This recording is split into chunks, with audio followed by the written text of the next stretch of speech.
के साथ लोकेंद्र त्यागी और आप देख रहे हैं प्राइम टाइम सुपरफास्ट न्यूज। इस बुलेटिन में हम बात उन खबरों की करेंगे जो आज दिन भर सुर्खियों में बनी रही, वो खबरें जो आपके काम की हैं, आपके शहर की हैं, आपके गांव की हैं। तो खबरों को विस्तार के साथ दिखाते हैं सुपरफास्ट अंदाज में।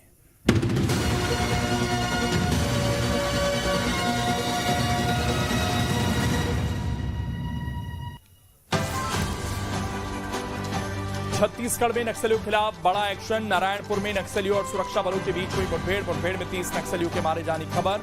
अब तक 28 नक्सलियों के शव किए गए बरामद। AK-47 SLR समेत कई अन्य हथियार बरामद। सुरक्षा बलों ने नक्सलियों का ट्रेनिंग कैंप किया ध्वस्त। वहीं CM साई ने किया ट्वीट, 28 नक्सलियों के मारे जाने की CM ने की पुष्टि। सुरक्षा बलों को मुठभेड़ में मिली सफलता के लिए दी बधाई।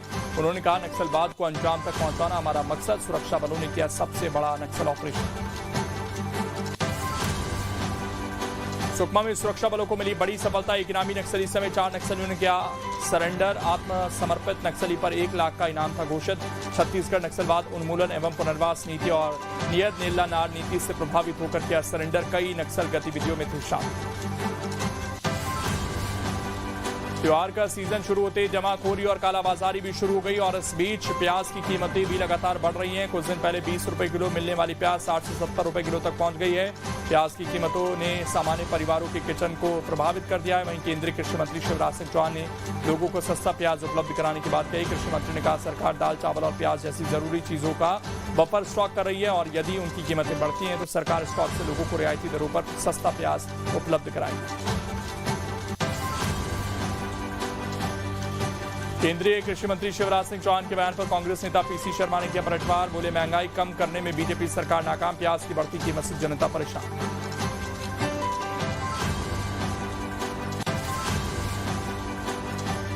ग्वालियर पहुंचे कांग्रेस प्रदेश अध्यक्ष जीतू पटवारी का बयान। बोले, गरबे पर सियासत बीजेपी की पुरानी आदत। विजयपुर उपचुनाव में कांग्रेस की होगी जीत। उसके बाद ग्वालियर से विजयपुर के लिए रवाना हुए जीतू पटवारी।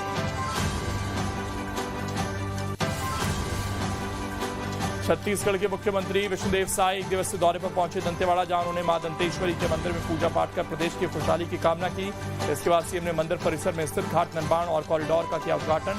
साथ ही मिनी स्टेडियम में आयोजित कार्यक्रम में की शिरकत। इस दौरान नक्सल पीड़ित परिवार के आश्रितों को अनुकंपा नियुक्ति आदेश और तेंदुपत्ता बोनस किया वितरित। सीहोर स्थित VIT भोपाल यूनिवर्सिटी का 5वां दीक्षांत समारोह हुआ आयोजित, जिसमें CM डॉक्टर मोहन यादव ने मुख्य अतिथि के तौर पर की शिरकत। CM मोहन ने मेधावी विद्यार्थियों को उपाधि और मेडल देकर किया सम्मानित। इसके साथ यूनिवर्सिटी के कन्या और युवा छात्रावासों का भी उद्घाटन। 16,000 के आसपास विद्यार्थी यहाँ पढ़ रहे हैं और नया जमाना जब यहाँ से डिग्री लेकर के बेहतर जीवन के लिए हमको विदेश जाना पड़ता है। आज समय बदल रहा है। आज के समय में बदलते दौर में भारत आगे बढ़ रहा है और विदेश के बच्चे अपने देश में आ रहे हैं, अपने इस संस्था को संभाल रहे हैं। ये बदलते दौर का भारत है। रीवा में अमैया रोड पर बने मजार पर बढ़ा विवाद। बीजेपी विधायक सिद्धार्थ तिवारी ने उठाई आवाज। मजार से आवागमन होता है बाधित। समय के साथ बढ़ती जा रही है मजार। उन्होंने अवैध मजार पर प्रशासन से कार्रवाई की मांग की।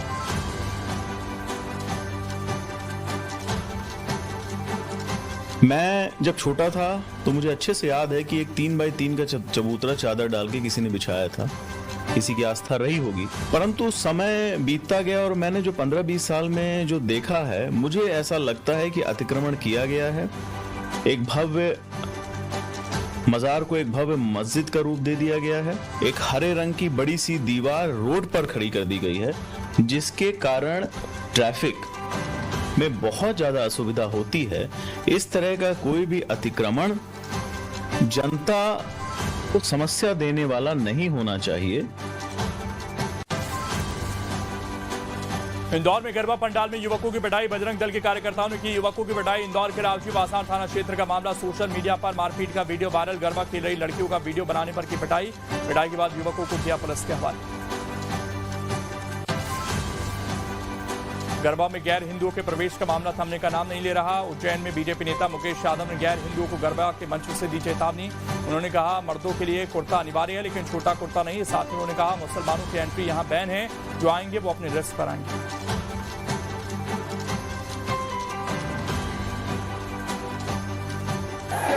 मेरा निवेदन है, कल से कुर्ता पजामा वो लड़कों के लिए अनिवार्य है।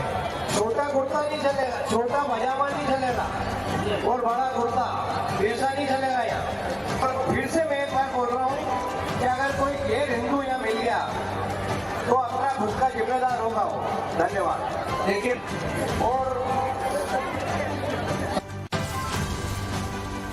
बीजेपी के सदस्यता अभियान के तहत सरगुजा में बीजेपी युवा मोर्चा के सदस्यता रथों को हरी झंडी दिखाकर किया गया रवाना। अंबिकापुर विधायक राजेश अग्रवाल ने रथों को किया रवाना। मंडल स्तर पर बीजेपी सदस्यता अभियान में तेजी लाने के लिए बीजेपी युवा मोर्चा ने रथ अभियान की हुई शुरुआत। इस अभियान का लक्ष्य मंडल स्तर पर हर दिन 2000 नए कार्यकर्ताओं को जोड़ना है।